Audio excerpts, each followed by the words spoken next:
Apa ni? Ish, berani Dimi tanya siapa aku.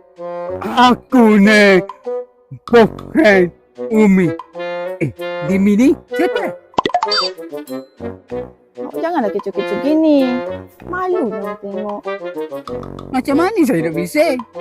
Tiga mak awak berduakan saya setelah awak rosokkan saya. Hati saya. Saudara, sabar saudara. Saudara boleh kenalkan diri dulu. Duduk dulu bincang-bincang. Siapa nama saudara? Apa bincang-bincang? Siapa saudaramu? Saudara jangan begini. Saya tidak bermaksud untuk merosakkan hubungan saudara dengan Umi. Dah tu, keluar dengan Umi senyap-senyap. Awak pun satu Umi. Tegamak awak tipu.